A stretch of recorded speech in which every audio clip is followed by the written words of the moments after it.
어제 말씀해 보면 예수님을 믿으면 이 세상이 너희를 미워하리라 라고 예수님께서 말씀하신 부분이 있습니다.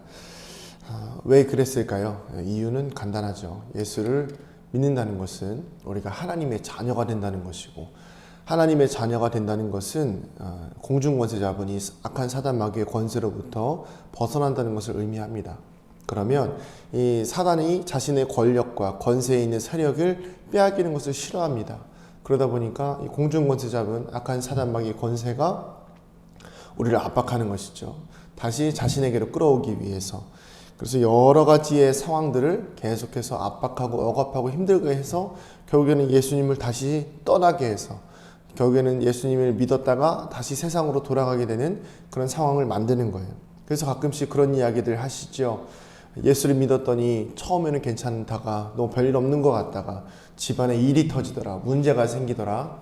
네, 그거 다 사단이 주는 공격입니다. 그러나 중요한 것은 그것을 믿음의 눈으로 바라보고 그것을 견뎌내고 시간이 지나고 나면 결국에는 예수님께서 승리하시고 예수님께서 우리를 평안 가운데로 인도하시는데, 그러나 사단이 주는 것은 너무나 강력하고 유혹이 커요. 무엇을 가지고 흔드나요? 건강을 가지고 흔듭니다. 돈을 가지고 흔들어요. 그리고 나에게 주어진 이 상황 가운데 가장 나의 이 연약한 점을 가지고 계속해서 공격하는 거예요. 그러다 보니까 우리가 예수님만 보고 살아가야 하지만 이 세상이 우리를 미워한다고 생각하는 것이 아니라 오히려 예수를 믿고 내가 어려워졌다고 생각을 하는 것이죠. 그러나 예수님은 분명하게 말씀하고 계십니다. 세상이 너희를 미워할 것이다. 여러분, 그렇습니다. 예수를 믿는다는 것은 세상이 우리를 미워할 수밖에 없는 상황으로 들어가는 거예요. 그러나 중요한 것은 뭐죠? 예수님께서 더 큰 힘과 능력으로 우리를 보호하고 계시며, 이제 오늘 말씀에 나오는 이 성령께서 우리를 늘 보호하고 계신다는 사실을 기억해야 됩니다. 오늘 말씀의 시작을 보면 마찬가지예요. 예수를 믿음으로 인해서 1절에 보면 이렇게 나오잖아요. 너희를 실족하지 않게 하려 함이니, 2절에 사람들이 너희를 출교할 뿐 아니라 때가 되면 너희를 죽이는 자가 생각하기를 이것이 하나님의 일이라 하리라.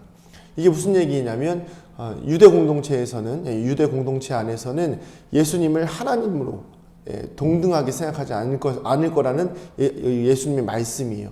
지금도 마찬가지죠. 그러다 보니까 이것이 하나님의 일을 위한 거다. 그러니까 예수님을 믿는 사람들을 이교도라고 생각해서 유대 공동체 안에서 쫓아내거나 출교시키는 거예요. 그렇게 하거나 아니면 목숨을 빼앗는 순교를 시키는 일을 한다는 것이죠. 그런데 그 이유가 뭐예요? 이것이 하나님을 위한 일이다. 그러니까 완전히 잘못된 생각으로 이 공중권세 잡은 악한 사단 마귀 권세가 이것들 가지고 흔드는 거예요. 사람들을 혼란케 합니다. 곤혹스럽게 한다는 것이죠. 마찬가지입니다. 우리의 삶도 인생도 예수를 믿다 보면 때때로 핍박이 시작될 때가 있어요. 아까도 말씀드렸던 것처럼 예수를 믿는 은혜가 있음에도 불구하고, 오늘 요즘 참 예수님을 믿는 것이 행복하고, 요즘 참 기도하는 것이 즐겁고, 요즘 참 교회에 나와서 예배드리고 찬양하고 이런 것이 너무 행복하고 좋은데, 이상하게 집에만 가면 어려움이 생겨요. 이상하게 회사에만 가면 나를 핍박하는 사람들이 생깁니다. 물론 나의 성향이나 성품 탓일 수도 있겠지만 그 가운데에는 어느 정도 사단이 계속 공격하는, 예수님으로부터 우리를 뺏어오려는 이런 세력들이 있다는 것을 기억하시기 바랍니다. 그게 무엇이냐면 우리를 실족해 하려는 사단의 공격이라는 것입니다. 오늘 우리 안에 이 영적인 믿음의 눈이 뜨이기를 소원합니다. 그래서 이것을 구분할 수 있어야 돼요. 이것이 나의 문제인가? 아니면 이 사단이 주는 영적인 공격인가? 이것을 조금 잘 구분할 수 있어야 됩니다. 그러나 중요한 것은 무엇입니까? 우리가 이런 어려움과 공격과 두려움 가운데 있을 때에 예수님께서는 우리를 홀로 두지 아니하시고 보혜사 성령님을 보내어 주십니다. 그래서 예수님께서 떠나가셔서 성령께서 우리와 함께 하시고 우리를 지키시고 우리를 보호하시는데, 성령께서 어떤 역할을 하십니까? 그가 와서 8절에 보면 그가 와서 죄에 대하여, 의에 대하여, 심판에 대하여 세상을 책망하리라 하시면서 11절까지 쭉 말씀을 하시는데, 성령의 역할이 오시자마자 우리를 막 지키시고 보호하시고 챙기시는 것이 아니라 제일 먼저 하시는 일이 뭐예요? 책망이에요. 이 책망이 무엇입니까? 우리 안에 죄를 깨닫게 한다는 일입니다. 그러니까 예수께서 말씀하시는 것은 무엇입니까? 우리가 주님과 함께 동행하고 성령께서 우리와 함께 하시는 이유는 우리 안에 늘 이 세상으로부터 들어오는 죄와 사망과 어둠과 그리고 계속해서 세상으로 나아가려고 하는 이 악한 사단마귀 권세가 우리를 자꾸 잡아 끌려고 하는 그런 악한 계략으로부터 책망을 통해서 내 안에 있는 죄성을 깨닫고 그것을 성령께 고백하고 예수님께 고백하고 하나님께 나아감을 통해서 우리가 다시 한번 늘 성령 안에서 새로워짐을 통해서 십자가의 은혜로 살아갈 수 있는 힘을 주시는 분이 바로 우리 성령님이시라는 것입니다. 그렇기 때문에 여러분, 우리 안에 성령이 계시면 제일 먼저 일어나는 일은 막 엄청난 방언을 한다거나 대단한 성령의 은사를 가진다거나 아니면 귀신을 본다거나 이런 게 아니에요. 성령께서 제일 먼저 역사하시면 일어나는 일이 뭐냐면 내가 얼마나 죄인인지, 내가 얼마나 잘못된 삶을 살고 있었는지, 지금 나의 삶에서 문제가 무엇인지를 보여주시기 시작한다는 거예요. 그렇지만 제가 지난번에도 말씀드렸던 것처럼 이 성령의 음성을 듣지 못하는 이유가 무엇입니까? 내 안에 다른 소리가 너무 많은 거예요. 근데 그 소리를 성령께서 강력하게 역사하시면 그 모든 소리들을 다 잠재우시고 내 안에 있는 죄를 깨닫게 하시고 보게 하신다는 거예요. 그리고 나서 우리를 진리 가운데로 인도하시는데, 그 진리가 무엇입니까? 바로 예수 그리스도께로 인도해 가신다는 거예요. 오늘 우리가 이 말씀을 한번 적용해 볼까요? 유대 공동체에서 좀 추방당한다는 것은 사실은 당시로 따지자면 삶의 터전을 아예 뺏기는 거나 마찬가지예요. 거래도 못합니다. 물건 사지도 못해요. 그러니까 아예 이 사람은 그냥 먹고 살기는 것도 사실은 굉장히 궁핍하고 가난하고 힘들게 살아야 되는 버림받은 인생이 될 수도 있다는 거예요.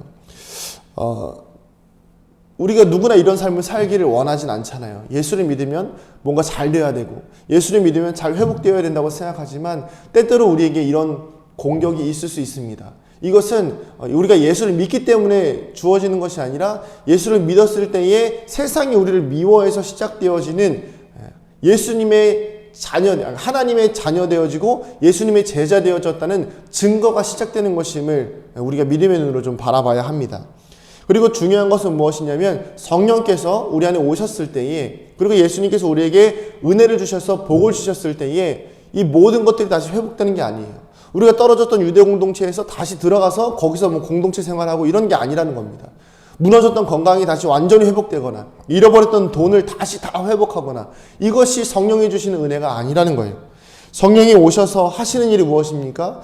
이것을 회복시키시는 것이 아니라 오히려 그 상황 속에서 살아갈 힘과 그리고 새로운 살아갈 길을 열어주시는 분이 성령님의 역할이라는 거죠.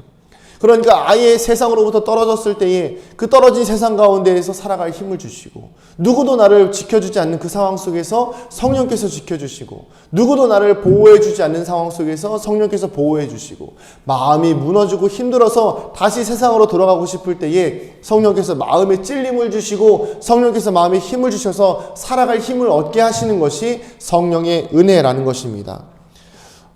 여러분, 오늘 내가 잃어버릴까봐 두려워하는 것이 무엇입니까? 혹시 내가 이 공동체에서 떨어질까? 내가 예수를 믿음으로 인해서 세상으로부터 받는 미움이 내가 잃어버릴 건강입니까? 내가 잃어버릴 물질입니까? 아니면 내가 잃어버릴 관계입니까? 그런 것들로 인해서 내가 예수를 떠나기만 한다면 사단은 얼마든지 그것들을 우리에게 줄 것입니다.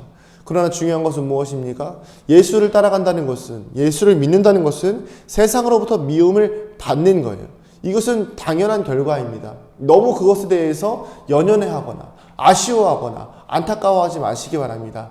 오히려 이런 마음을 좀 가지셔야 돼요. 그래, 내가 예수를 믿었으니 당연히 세상이 나를 미워하겠지. 그러나 성령님, 오늘 나와 함께하여 주셔서 내가 세상으로 받는 이 미움, 때로는 외로워질 수도 있고, 때로는 공동체로부터 분리를 당할 수도 있고, 때로는 관계로부터, 또 물질로부터, 아니면 때로는 건강도 안 좋아질 수도 있겠지만, 내가 길과 진리요 생명 되신 예수님을 믿고 살아갈 때에 주님, 이 길 끝까지 갈 수 있는 믿음을 더해 주세요.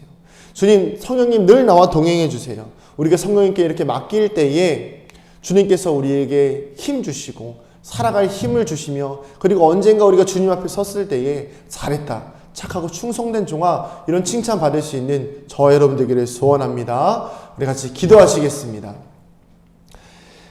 하나님, 예수를 믿으며 살아간다는 것은 좋은 집에 살고 좋은 차를 타고 세상이 주는 쾌락과 안락을 누리며 살아가는 것이 아님을 고백합니다. 예수님을 잘 믿으면 분명히 세상이 미워하여 우리에게 어려움을 줄 것입니다. 그것이 때로는 건강이고 때로는 물질이고 때로는 공동체에서 떨어지는 아픔일 수도 있겠지만 그것을 두려워하지 않게 하여 주시고 결국 우리가 예수 그리스도의 은혜 안에서 살아갈 힘을 얻을 수 있도록 성령께서 늘 동행하여 주시기를 소원합니다.